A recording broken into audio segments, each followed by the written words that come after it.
하겠습니다. 행복은 주관적인 것입니다.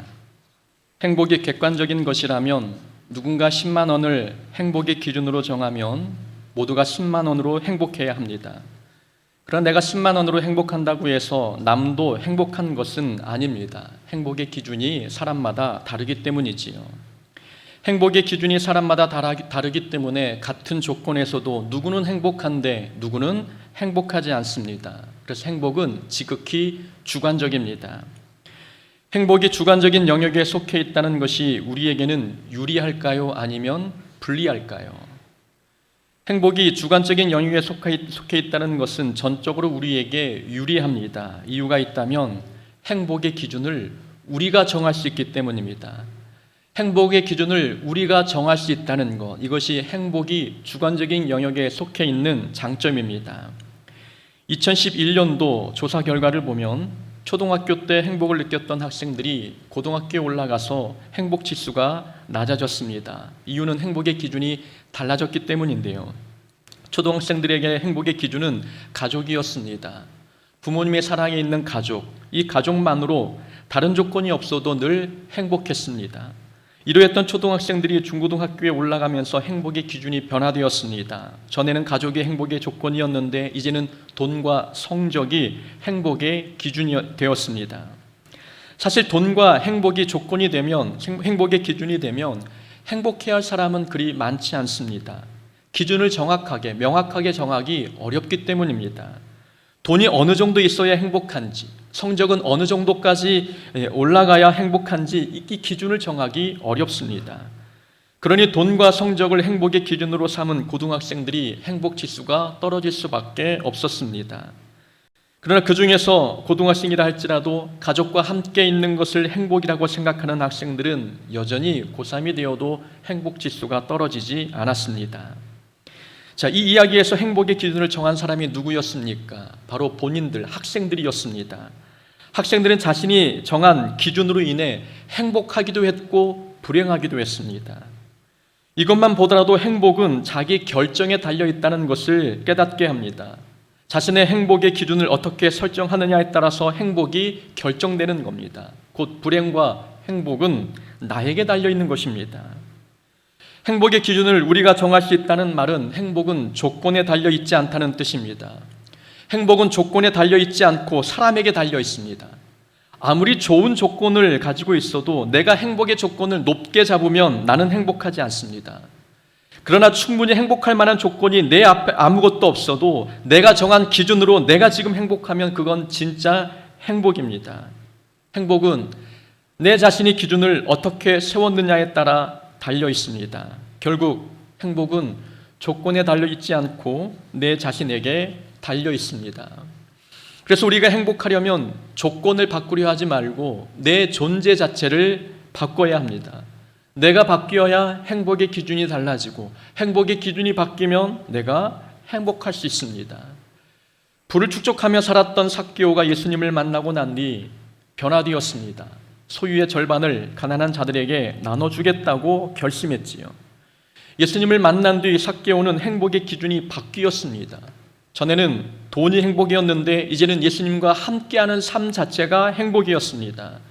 예수님과 함께하는 것이 행복이 되니 돈은 그렇게 중요하지 않았습니다. 그러니 쥐고 있던 돈을 이웃들에게 나눠줄 수 있었던 것입니다. 삭개오가 행복할 수 있었던 것은 조건이 바뀌었기 때문이 아니었습니다. 존재가 바뀌었기 때문입니다. 주님을 만나고 내 존재가 변화되니 행복의 기준도 바뀌고 행복한 인생을 살 수 있었습니다. 우리가 행복하려면 조건보다는 우리 자신을 바꿔야 합니다.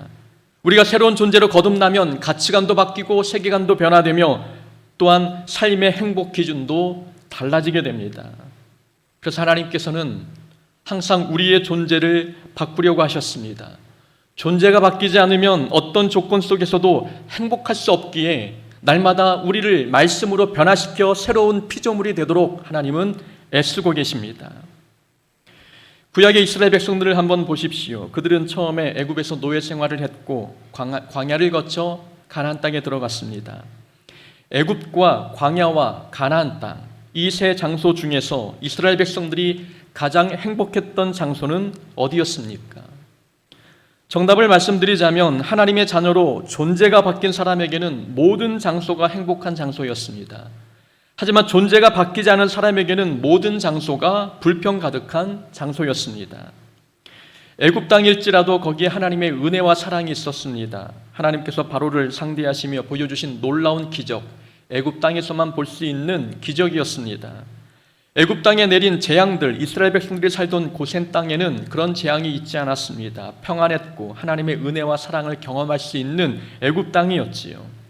광야에도 하나님의 기적과 은혜가 있었고 가나안 땅은 두말할 것도 없이 젖과 꿀이 흐르는 은혜로운 장소였습니다. 애굽과 광야와 가나안 땅, 이 모든 장소는 하나님의 은혜와 복이 가득한 곳이었습니다.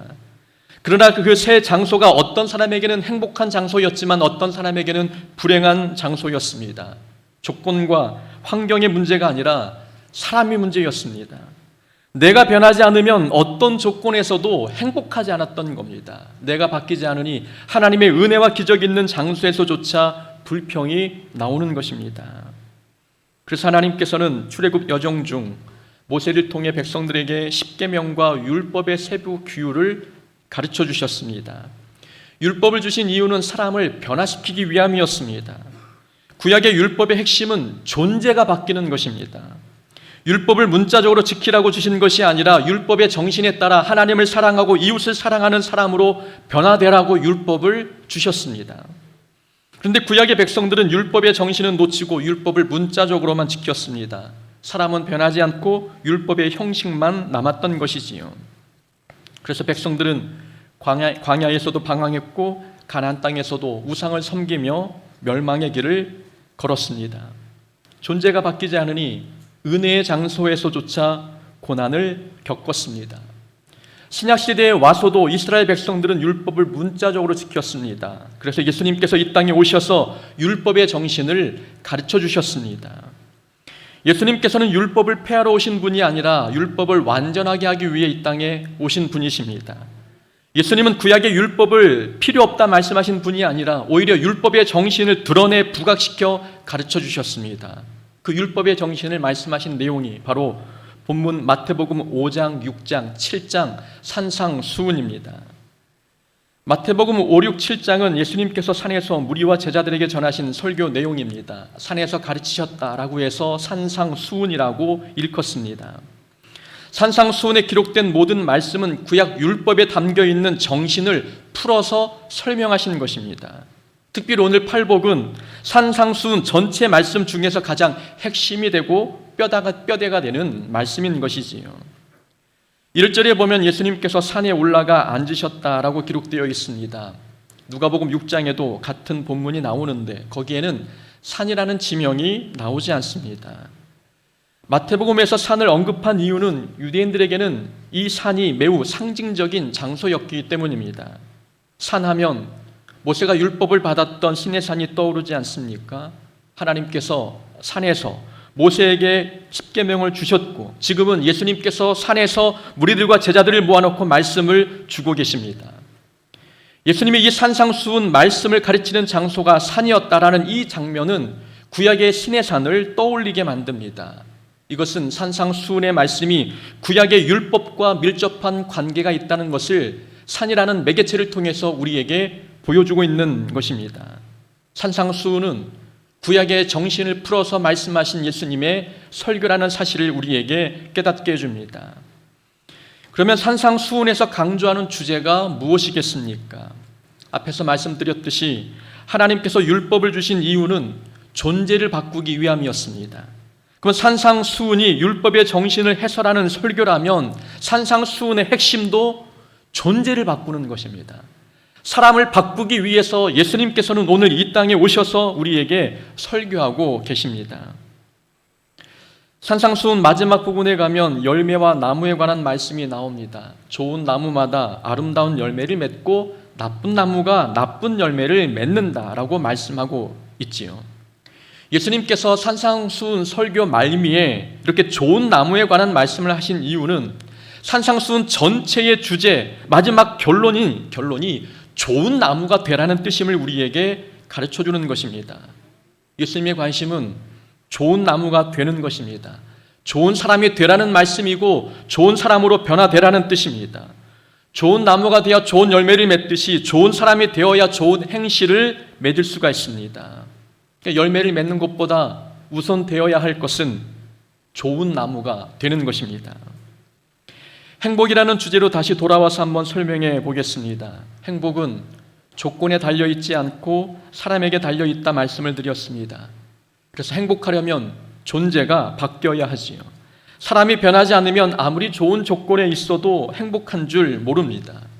그래서 예수님께서는 우리의 행복을 위해서 끊임없이 좋은 나무가 되라고 말씀하십니다. 좋은 나무는 어떤 상황에서도 열매를 맺습니다.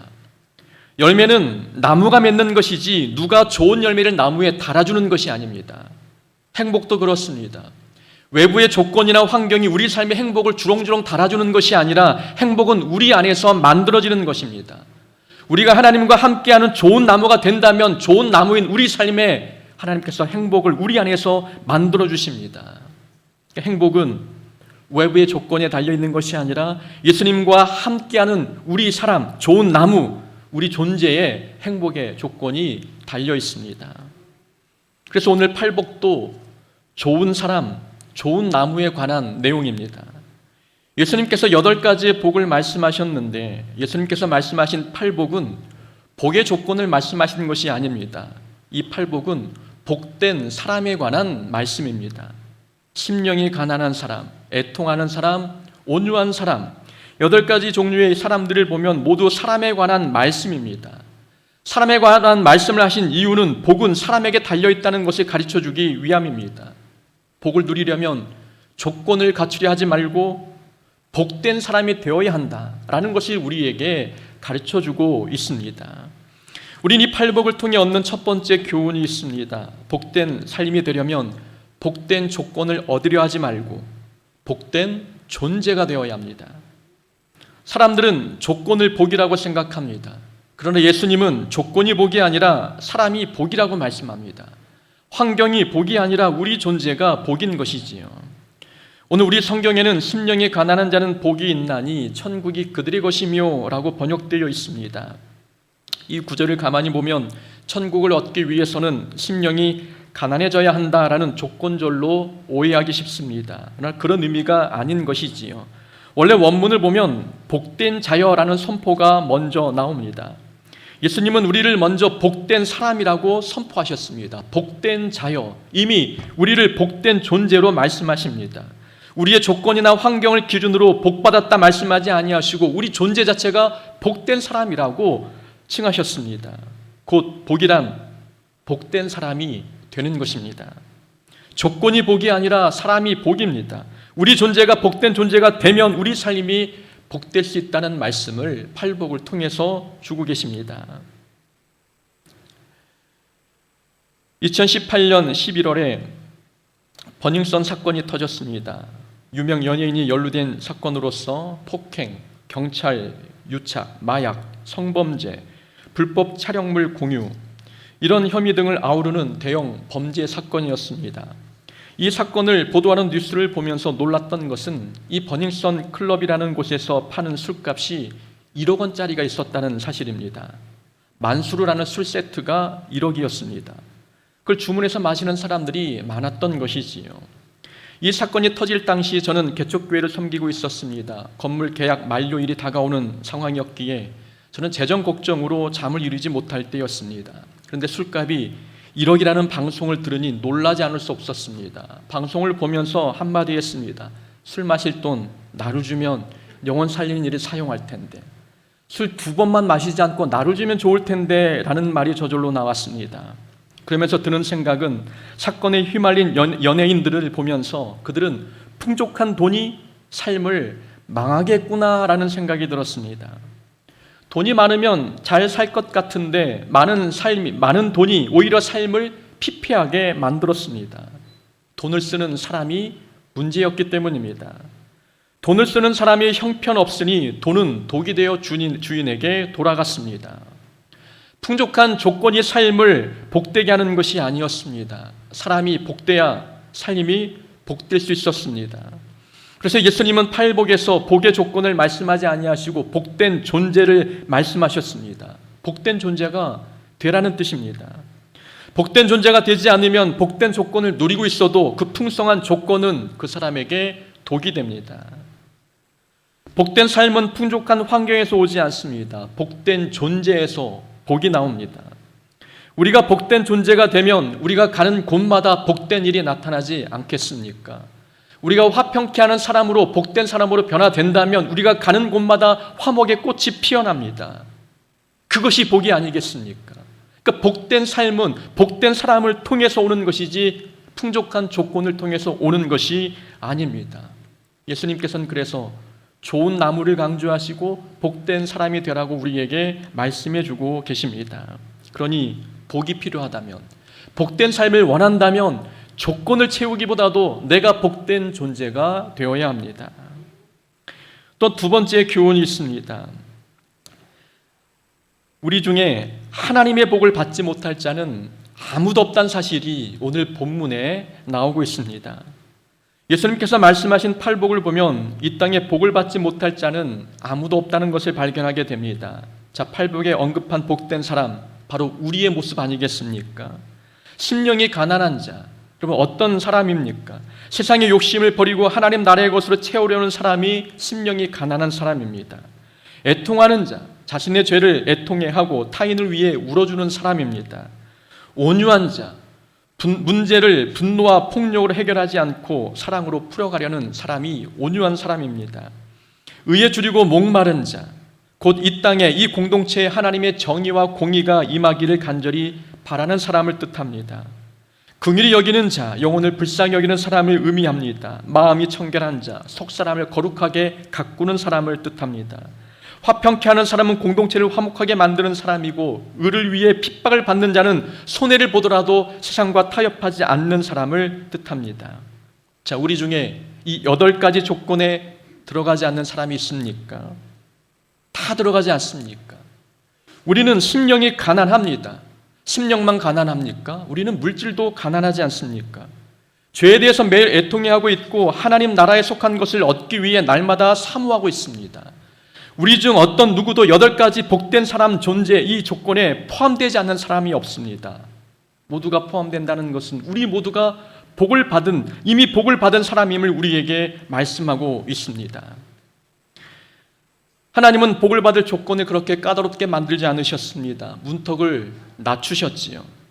예수님께서 세상 사람들이 말하는 복을, 세상 사람들이 말하는 조건을 복의 기준으로 삼았다면 많은 사람들은 복받는 후보에서 탈락했을 것입니다.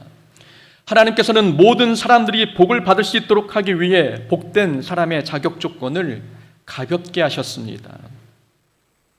또한 팔복은 모두 인격적이고 성품적인 것과 관련이 있습니다. 온유, 애통, 긍휼, 심령이 가난한 것, 마음이 청결한 것, 이 팔복의 기준은 외적인 조건이 아니라 우리 내면의 조건입니다. 이 또한 감사하고 은혜로운 조건 아니겠습니까? 인격과 성품이 복의 조건이 된다. 여러분, 우리가 힘쓰고 애쓰면 우리 인격과 성품은 우리가 바꿀 수 있습니다. 그러나 외적인 조건은 아무리 애써도 우리 힘으로 바꿀 수 없는 경우들이 많습니다. 1년에 전도 몇 명 해야 복 받습니다.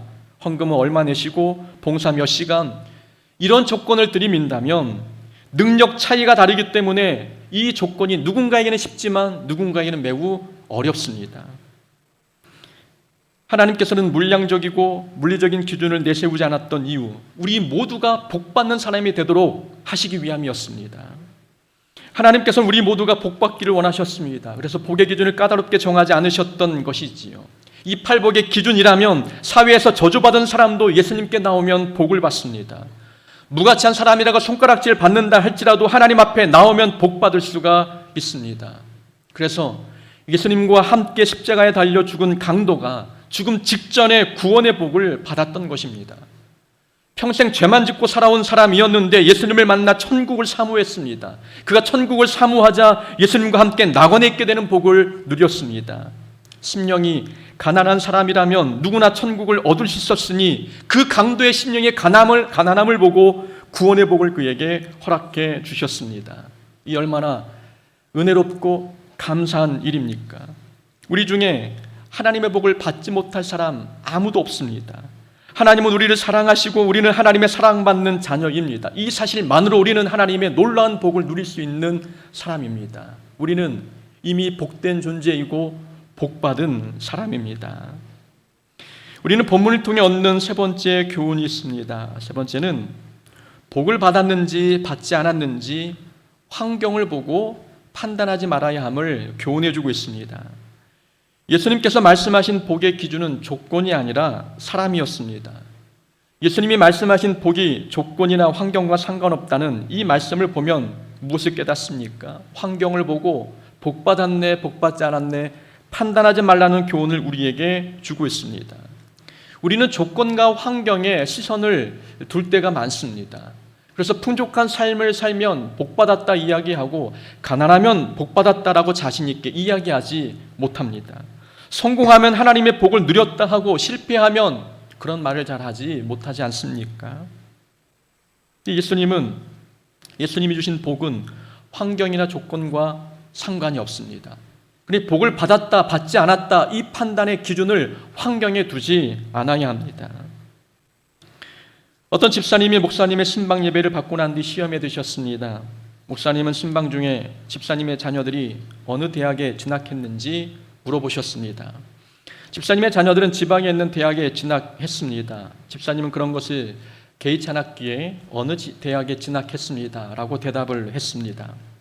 목사님께서는 거기밖에 가지 못했느냐며 공부를 열심히 안 했다는 식으로 말씀하셨습니다. 집사님은 대학 명패는 중요하게 생각하지 않고 계셨습니다. 아들이 어떤 대학을 가든 하나님은 잘 붙들고 살면 하나님께서 좋은 길로 인도해 주실 것을 믿고 있었습니다. 그런데 목사님은 유명 대학이 아니라 실망하신 듯 말씀하시니 집사님 마음이 상하셨던 것이요. 오히려 집사님의 믿음이 더 좋아 보이는 사건입니다. 유명 대학에 가면 복을 받았고 지방 대학에 가면 복 받지 못한 것입니까? 유명 대학에 진학해야 복을 받은 것이라면 대학에 두세 번 떨어진 저는 저주받은 사람 아니겠습니까? 하나님께서는 실패를 통해서도 일하시고 가난을 통해서도 일하십니다.